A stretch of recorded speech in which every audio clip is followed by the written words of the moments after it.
What's up YouTube, Capital G here once again talking about the Yu-Gi-Oh anime. A lot of times it's the driving force for recruiting new players to the game, and it can even showcase some exciting ways to use not yet released cards that even veterans to the game can enjoy. And when duelists using these cards and plays on the show are actually good players, I think everyone not only enjoys these characters a lot, but it's easier for competitive players to actually respect them more as well. On the other hand, sometimes you get prominent characters that are just laughably bad at dueling, and that's going to be the focus of today's video. Now, just so we're clear, I'm not saying that these said characters are actually bad or that they're not worthy of the fanfare that they get.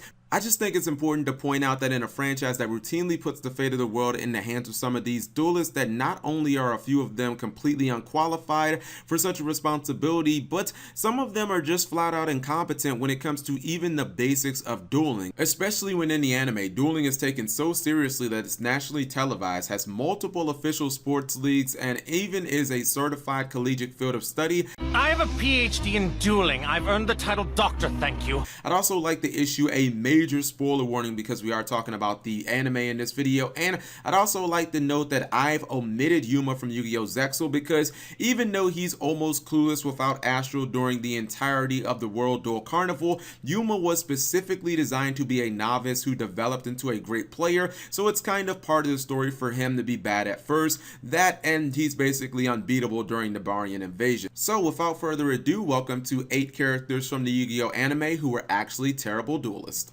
Number 1. Chumley Huffington, Yu-Gi-Oh! GX. Seto Kaiba's Duel Academy is home to some of the brightest young dueling minds you'll find anywhere. Unfortunately, Chumley isn't close to being one of them. Not only does he have a severe confidence issue, but honestly, he just lacks basic knowledge of the simplest mechanics. Chumley, his father, hell, even some of the faculty believed that he wasn't even cut out for the academy to begin with, and I don't want to sound mean, but they were pretty much all right. I don't want to say the guy is stupid or anything, but he forgot that his Dex Koala even had a flip effect, which is literally the only effect on the card. In attack mode, don't you know if you first placed him in defense mode, then flipped him into attack mode later, Dex Koala's special ability would have cost me 400 points of damage for every card in my hand? Duh, of course I knew that. At least now I do. I know this is an anime and everything, but seriously, no one's this dumb. In fact, the only reason he was allowed to stay in the academy is because after losing to his father, Dear Daddy was just happy to know that he had made some friends at school, and if that isn't pity, then I really just don't know what is. At least he got a nice job designing cards with Maximillion Pegasus after he finally proved himself by beating Dr. Crowler in an epic final duel. Actually, no, wait, that was a typo. Apparently he lost that duel too, and once again found prosperity and pity as Crowler just let him take the job anyways. Shoutouts to losing to a hot sauce deck though. Number 2, Joey Wheeler, Yu-Gi-Oh! Duel Monsters. I get it. Joey is an incredibly likable character who's completely selfless, a good friend, and generally has a heart of gold. Hell, he's even my favorite character in the original DM series, but let's not let that cloud our judgment to the clear fact that he's a third-rate duelist with a fourth-rate deck. I mean, the guy main decks baby freaking dragon for Pete's sake. Bad cards aside, in the Duelist Kingdom arc, almost all of Joey's wins were heavily influenced by Tristan and Yugi, and I get it, Duelist Kingdom barely had any real rules and they were just kind of making stuff up as they went along, but that's still no excuse for the second place finisher to habitually rely on luck-based cards like Time Wizard to bail him out. I could even probably look past all of this if he didn't immediately double down on his terrible luck-based strategy during the Battle City tournament. How did this guy plan on winning the tournament, you ask? Did he train or actually study any competitive strategies? Nah, screw that. I'll just throw even more luck-based cards in my deck like Skull and Graceful Dice. Playing Roulette Spider is one of the riskiest moves in Duel Monsters. It could destroy me or win the duel for me. Shingo's pointing to my reflex bounder, and if it attacks, they're both doomed! And before you tell me about how he almost beat Marik in the Battle City semifinals, understand that before that, Odeon was literally attacking this guy for game when Marik told him to stop, and then he ended up getting struck by lightning, and Joey won the duel in some stupid way because of plot armor. In Waking the Dragons, yes, I'll admit Joey got pretty good, but he was actually fairly bad for most of the show. Number 3, Katherine, Yu-Gi-Oh! Zexal. I really hate the Duelist because Kathy is a likable, outspoken, and really fun character who constantly drops perfect puns, but when it comes to actually dueling, she's beyond garbage. Let's start with the fact that she plays this really crappy and woefully bad cat deck. No, not that cat deck. That one actually works sometimes. The deck can do some pretty cute stuff, but it always gets overpowered incredibly easy by basically everyone she duels, and I mean that in the literal sense. Kathy actually has 0 official wins in the Zexal anime, and that includes losing to Pip, a little girl who was taught how to duel by a freaking dog. In fact, that's how I learned to duel in the first place.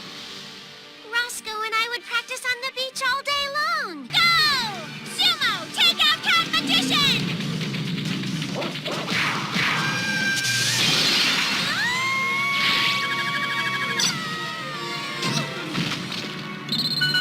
And if that wasn't painfully shameful enough, this same little girl Pip didn't even qualify for the World Duel Carnival. I can handle an 0-5 record, but that loss was just a catastrophe. Number 4, Shingo Sawatari, Yu-Gi-Oh! Arc V. Unlike Kathy, I actually take a good bit of pleasure in listing all of Sawatari's hilarious failures as a duelist. For starters, this guy stole Yu-Gi's pendulum monsters in the 3rd episode, then challenged him to a duel using those same cards. He lost this duel, of course.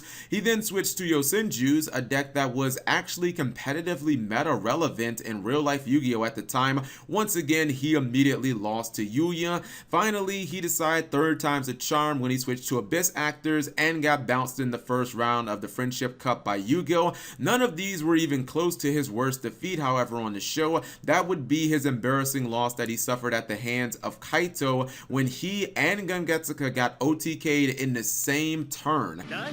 ペンデュラムモンスターは破壊されてもエクストラデッキに行き次のターンでまたペンデュラム召喚できる次などない懺悔の用意はできているか殲滅のサイファーストリーム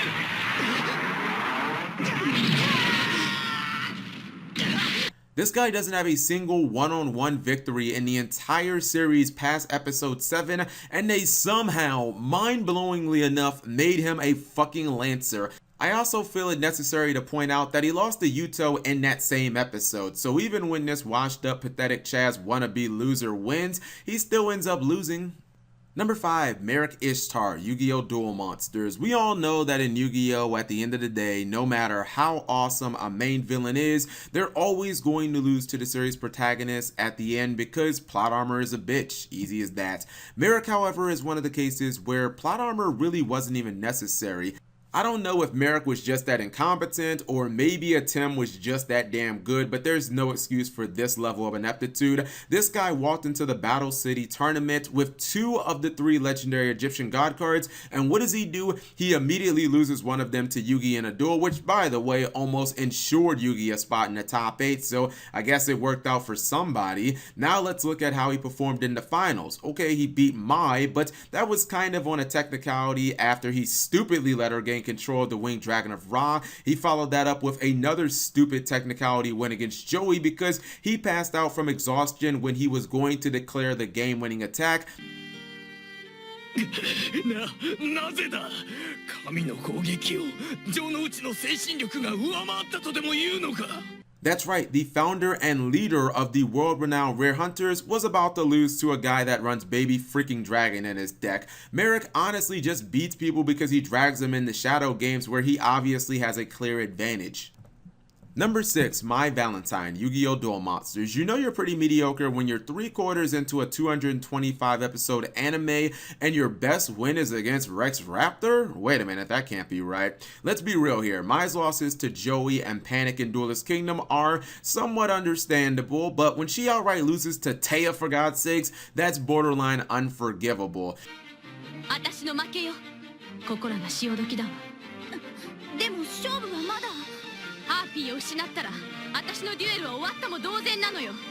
それ以上戦うことはプライドが許さないわ。 Sure, she managed to somehow get into the quarterfinals, but she got absolutely blasted by Yugi, and that duel wasn't honestly that close. By the way, I haven't even mentioned how she was caught cheating red-handed in the duel and still somehow lost. Sure, she wins some crappy tournament after Battle City, and that's because obviously nobody good actually bothered even entering the damn thing, even though Mai does get that trademark win when she finally beats Joey in the Waking the Dragons arc. It's almost entirely because Joey didn't want to duel her to begin with, and if you're wondering how Mai followed up her single biggest victory on the show, she immediately challenged Raphael and got her ass handed to her, losing her soul in the very next episode. Number 7, Leo, Yu-Gi-Oh! 5Ds. To be honest, I could have possibly paired Luna in here as well, but Leo duels over twice as much as his sister in the show, despite the fact that he's not even a signer for most of it.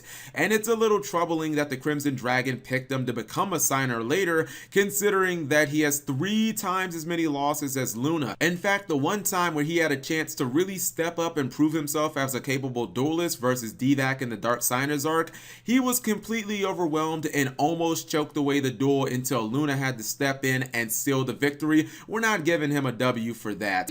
Luna, everything's under control. Of course it is. But now it's time for me to help you.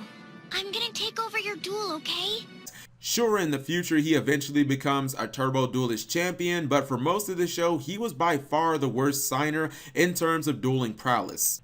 Number 8, Weevil Underwood, Yu-Gi-Oh! Duel Monsters. I know he's technically a small fry compared to the rest of the characters on this list, but hear me out. When DM first introduces us to Weevil, it's as a freaking national champion who got personally invited to the Duelist Kingdom tournament by Maximillion Pegasus himself. That's pretty prestigious. In fact, you can make an argument that Weevil was just as decorated as anyone else in the entire Duelist Kingdom tournament. Congratulations. Thank you. ユウには近く我が社が開催するイベントに無条件で参加してもらうよ。 So what exactly did he deliver? A quick 0-1 drop after getting smashed by Yugi? Okay, that's fine. He may have rebounded. He enters the Battle City tournament announcing that he had learned from his mistakes and he wouldn't get caught off guard again. And yeah, then he loses. He's eliminated by Joey immediately there too. I mean, when we got him in Waking the Dragons, you guys know what happened to him there. He basically became a walking meme. I added him to the list because this guy is not only terrible, but he was legitimately hyped up as a champion and ended up being a larvae moth playing joke. So let me know what you guys thought of the list. Were there any other terrible Yu-Gi-Oh! Duelists from the anime that I forgot? If so, leave it in the comment section below. Thank you guys for watching. As always, subscribe if you have not already, and turn on that notification bell for daily videos. My turn then. And for you, Fleabag, it'll be catastrophic. Fleabag? I just had a bath!